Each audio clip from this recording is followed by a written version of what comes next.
अस्सलामुअलैकुम वरहमतुल्लाहि वबरकातुहू। आज जो हम डिस्कस करने जा रहे हैं, जो हमारा टॉपिक है वो है ब्रांचेस ऑफ बायोलॉजी। टोटल में आपको 18 ब्रांचेस करवाऊंगी, बुक में 17 गिवन है। सबसे पहले हम लाइन सीक्वेंस से चलते हैं। Morphology, branch of biology, anatomy, histology, cell biology. Okay, morphology में study of form and structure, मतलब आउटर जो है सरफेस, वो उसका फॉर्म क्या है, स्ट्रक्चर क्या है, किससे मिलकर बनी है, सारी डिटेल में जो स्टडी है किसी भी लिविंग ऑर्गेनिज्म का आउटर स्ट्रक्चर के बारे में, वो मॉर्फोलॉजी में डिस्कस करते हैं। एनाटमी क्या है? Anatomy is a field of biology जिसमें हम स्टडी करेंगे internal structures of the body. उसमें आउटर स्ट्रक्चर से फॉर्म एंड स्ट्रक्चर, और इसमें इंटरनल स्ट्रक्चर्स आ जाते हैं जो बॉडी के अंदर पाए जा रहे हैं, like bones, muscles, ligaments, different organs like heart, kidney. ठीक है।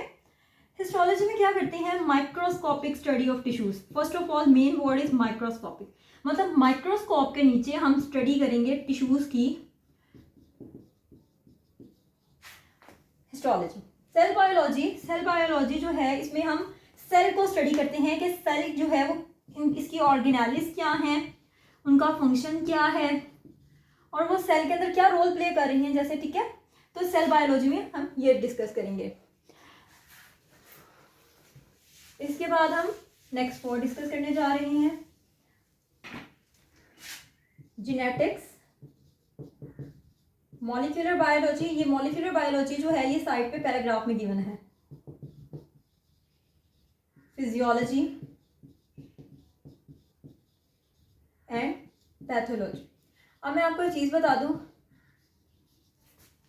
ये थी बॉक्स के अंदर साइड वाले। पैथोलॉजी जो है मैं एक्स्ट्रा फीड करवाने लगी हूँ, फिजियोलॉजी के अल्टरनेट है, ताकि आपको इन दोनों का डिफरेंस भी पता चल जाएगा और ये आपको याद भी रहेगा। जेनेटिक्स, जेनेटिक्स क्या है? जीन्स की स्टडी। जीन्स क्या है? इनहेरिटेंस में इस्तेमाल होते हैं। इनहेरिटेंस विरासत, जो कि एक जनरेशन से दूसरी जनरेशन में ट्रांसफर होती है। लाइक हमारा जो आई कलर है वो जीन्स कंट्रोल कर रहे हैं, और जीन्स कहाँ से आते हैं? हमारे पेरेंट्स से। ठीक है, किसी किसी में डोमिनेंट होते हैं, मतलब ये असर दिखाते हैं। जैसे वालिदैन की आंखें अगर ग्रे हैं तो बच्चों की आंखें भी ग्रे हो सकती हैं अगर वो डोमिनेंट जीन्स हैं, और अगर वो रिसेसिव जीन्स हैं तो बच्चों की आंखें वालिदैन की तरह नहीं होंगी, इतनी मिलती जुलती नहीं रहेंगी। ठीक है, तो इनहेरिटेंस क्या है? विरासत। The passage of characters from one generation to the other. One generation parents, other generation offsprings. एक जनरेशन से दूसरी जनरेशन में ट्रांसफर ऑफ कैरेक्टर्स जो है वो इनहेरिटेंस कहलाता है। तो जेनेटिक्स में हम जीन्स को, इनहेरिटेंस को स्टडी करेंगे। मॉलिक्यूलर बायोलॉजी में study of molecules of life. Molecules कौन से हैं लाइफ के? लाइक मॉलिक्यूल्स ऑफ लाइफ में आ जाता है सबसे पहले वाटर। वाटर किन चीज़ों से मिलकर बना है, बॉडी में क्या क्या फंक्शन परफॉर्म कर रहा है, कहाँ कहाँ पर वाटर है। ठीक है, मॉलिक्यूलर बायोलॉजी में हम स्टडी करेंगे। फिर इसके बाद प्रोटीन्स। प्रोटीन्स कौन से मटेरियल्स में, कौन से फूड में होती हैं, और ये बॉडी में जाकर क्या काम करती हैं, इनका स्ट्रक्चर कैसा है, किससे मिलकर बनती हैं। ठीक है, कार्बोहाइड्रेट्स, ये कार्बोहाइड्रेट्स की टाइप्स क्या हैं, किस तरह के होते हैं, और कैसे एक्ट कर रहे हैं, रोल प्ले कर रहे हैं। ठीक है, ये सारा आ जाता है माइक्रोबायोलॉजी में। फिजियोलॉजी, सबसे मेन चीज़ आ गई हमारी बॉडी में ऑर्गन्स जो हैं, study of normal functions of body. ठीक है, बॉडी के नॉर्मल फंक्शंस की जो स्टडी है, मतलब हार्ट जो है वो पंप कर रहा है, ठीक है, ब्लड को, और उसका रेट क्या है, वो किस रिदम से पंप कर रहा है, ये हो गया नॉर्मल फंक्शन। अगर हम देखें, बीमारियां देखें, तो स्टडी ऑफ एबनॉर्मल फंक्शंस, मतलब अगर हार्ट एबनॉर्मली पंप कर रहा है तो हम पैथोलॉजी में स्टडी करेंगे। ठीक है, तो एबनॉर्मल फंक्शंस, नॉर्मल फंक्शंस को किस में स्टडी करेंगे? फिजियोलॉजी में, और एबनॉर्मल फंक्शंस को पैथोलॉजी में।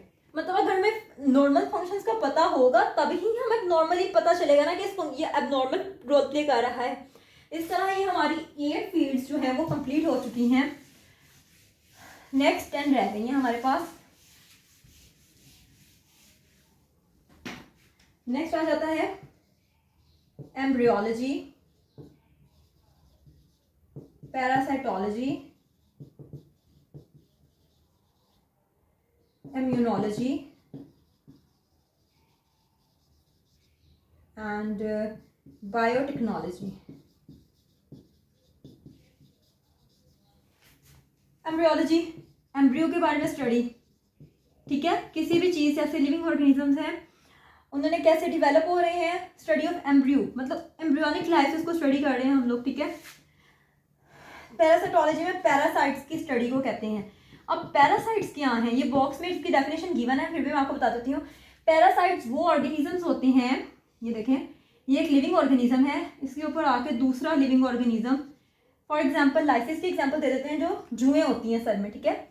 अब वो इंसानों के ऊपर रहती हैं, उनके अंदर से ब्लड को सक करती हैं और ठीक है उनका खून कम कर रही हैं, उनसे उनके ऊपर शेल्टर भी ले रही है, मतलब उनके ऊपर रह भी रही हैं, उनसे फूड भी ले रही हैं, अपनी नीड पूरी भी कर रही हैं, और इन रिटर्न क्या हो रहा है, हमारे में खून की कमी, कुछ लोगों में इतनी चूहें होती हैं कि उनमें खून की कमी भी होती है। तो वो ऑर्गेनिजम्स जो कि दूसरे ऑर्गेनिजम्स पे शेल्टर फूड नीड्स पूरी करते हैं और इन रिटर्न उनको हार्म करते हैं, जैसे वायरसेस जो हैं या मॉस्किटोज, ये हमारे ऊपर आते हैं, हमारे से ब्लड लेके जाते हैं और इन रिटर्न हमें वायरसेस से हमें बुखार दे जाते हैं।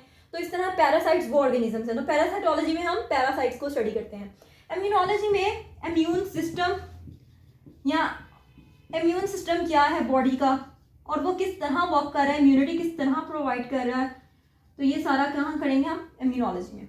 बायोटेक्नोलॉजी में हम लिविंग ऑर्गेनिजम्स को किस तरह यूज़ कर सकते हैं दूसरे ऑर्गेनिजम्स के वेलफेयर के लिए, दूसरे ऑर्गेनिजम्स के वेलफेयर के लिए, मतलब दूसरे ऑर्गेनिजम्स के भलाई के लिए। मतलब जैसे हम बैक्टीरिया को इस्तेमाल करते हैं वैक्सीन्स बनाने के लिए, बैक्टीरिया एक लिविंग ऑर्गेनिज्म है और उसको हम किस तरह डेड फॉर्म में या माइल्ड डेड फॉर्म में इस्तेमाल करके इंजेक्ट करके दूसरे ऑर्गेनिजम्स को, मतलब इंसानों को जैसे इंजेक्ट किया जाता है बैक्टीरियल इन्फेक्शंस में, ताकि उनको बैक्टीरियल इम्यूनिटी मिल सके, बैक्टीरिया के अगेंस्ट इम्यूनिटी मिल सके।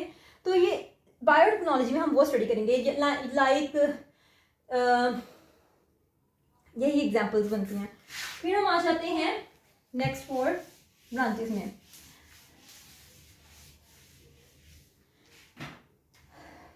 फार्माकोलॉजी,